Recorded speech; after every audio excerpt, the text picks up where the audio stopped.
I want to talk about the trade-in, okay, and the appraisal of a customer's vehicle. Here is my personal opinion on this, and I've been watching this trend grow, and I've had this opinion, never really said too much about it, but I'm going to say it now. I think dealerships today are complicating it too much. Okay, I do believe, keep it simple, stupid.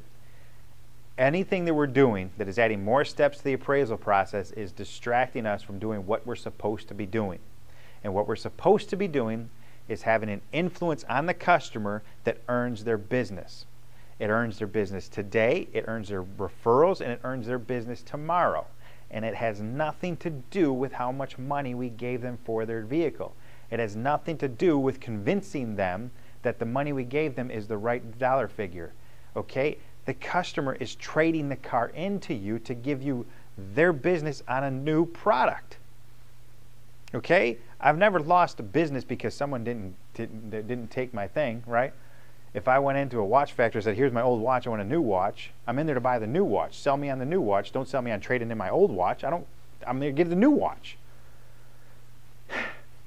Achieve the wow factor. Do not distract yourself from the basic steps and the basic recipe of influence, okay? Not sales, influence. Get the customer's attention. Put that honesty and integrity in there. Identify and create a need, problem, or desire. Offer the solution. You and your product is the solution to what the needs, desires, and problems is of the customer. Close the sale. Achieve the wow factor. Anything else that interrupts that or distracts you from getting that out is fluff. It's a distraction that you don't need. The appraisal, I get it, okay? Let's face it, customers have now become wise. They've got plenty of online sources that they can go to, and they've all heard the saying, if you think you're the only one that's ever said it, you're wrong, have all heard the saying, well, Kelley Blue Book doesn't write checks for cars. They don't, okay? There's nothing, but trust me, you're not the only one that's ever said that. The other thing that the customers get it, but they may not think about it in the back of their mind, is what actually goes into to appraising a vehicle. Customers don't pay attention to the fact that it may take us as a dealership 90 days plus to sell a vehicle. They don't pay attention to the fact that when we write that check to them, we've taken on all accountability of the car. They get to wave goodbye and never see the car again, and we get to recondition it, we get to market it, we get to sell it, we get to take all the risk from when someone drives it, we get to insure it, we get to do all of these fun things that they don't get to do anymore. They don't have to do. So there's a convenience, and guess what? There's a price for doing business based on that convenience. There is a simple approach to appraising a car. The first thing I can do is tell you is do not put the appraisal ahead of anything else. The only time I can tell you that that makes sense is if your manager tells you to say, well, let's get the car appraised first because they may be so far upside down in this thing that we can't help them, or we need to know what vehicle has the amount of incentives that will help them. That's the only time I can say that it makes sense to interrupt this process. Aside from that, go through your whole thing. Achieve the wow factor and say, now towards the end, well, let's see if our buyer will give you a vehicle. You sit down with a customer, you get down your basic information, and you tell them, listen, this could take up to 20 minutes because we follow a pretty extensive process when we're looking at our vehicles. We're going to run Carfax, we're going to check Auto Trader to see how many products are out there. Okay, we're also then going to do the vehicle history. Then after we've checked all this stuff out, then we're going to drive it. And we might even take our technician out to take a look at it. We're going to walk around it pretty good, and then we're going to check Kelley Blue Book and check our online source to see if we're even close to it. So it's a 20-minute process. What I'd like to do is have you read an evidence manual based on the car they're looking at. If you do not have an evidence manual, get one because it's a good thing. It's a time breaker. If you have a customer sitting there for 20 minutes waiting for you to do something and you didn't tell him it was going to take up to 20 minutes, well, he or she's just going to get frustrated and want the keys and leave, and then they build up this idea that you're screwing them. You've done the wow factor. Now edify everything that you've said. Show them testimonials, show them an evidence manual that builds up the product and shows all the accolades that your product has earned. Give them something to make them feel good about the new purchase and the new business they're willing to give you. Then worry about their old business, okay? Then you go back and you have the vehicle appraised and it takes 20 minutes and you come back and you say this. His initial reaction is about $5,500. Maybe the actual appraisal was roughly about $6,000, okay? If he's fine with $5,500, you got a little more gross profit in there and that's fine with it. Customers, don't get upset because you're the one fine with $5,500.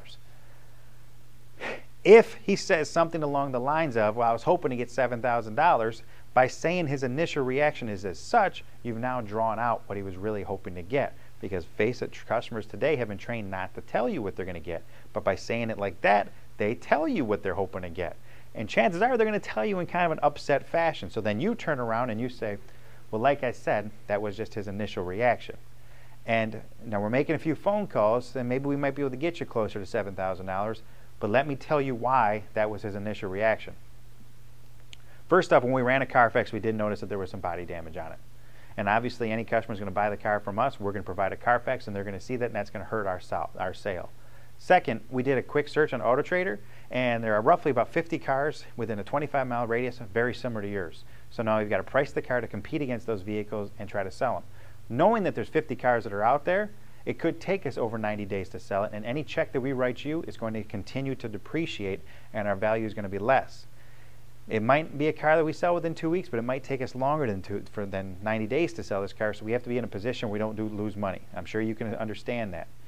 The other side is, during that 90 days, we've got to recondition it, we've got to mark it, we've got to insure it, we've got to put gas in it to have people test drive it, all right? And we've got to pay a salesperson on there. And that stuff costs money, okay? On average, we spend about $1,000 just to recondition a car that's in perfect condition, that still is under warranty. Cars that aren't under warranty, like yours, we typically spend $2,000.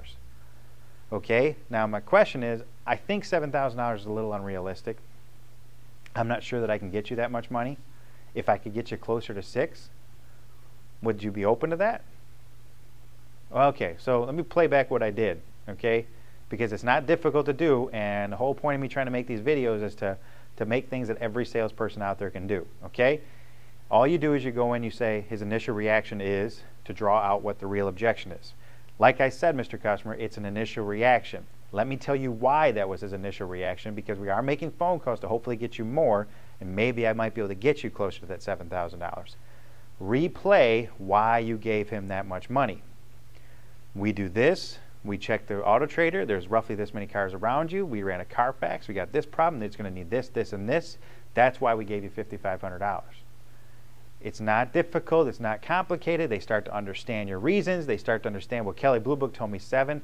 I understand that, but Kelley Blue Book, okay, problem with Kelley Blue Book is they give you a rough idea what the figure is. Kelley Blue Book doesn't recondition cars. They don't write checks for cars. They don't sell them in certain markets. They don't compete with certain things. All they do is tell you a guesstimated value of the vehicle. But if I can't sell this thing in 90 days, I cannot call Kelley Blue Book and say, Kelley Blue Book, you told my customer that this car was worth $7,000. Will you write me a check for it? No, they're not accountable for the number that they gave you. They're just an online source that gives you an idea. Unfortunately, it does kind of hurt us because it gives customers false hope. If that were the case, you'd be paying full retail for my new car, correct? Anyways, you kind of get the idea. All I can say is don't be afraid of the appraisal. It's not a difficult process, but it's a process that in most cases we complicate too much, and it becomes a distraction of what we're supposed to do.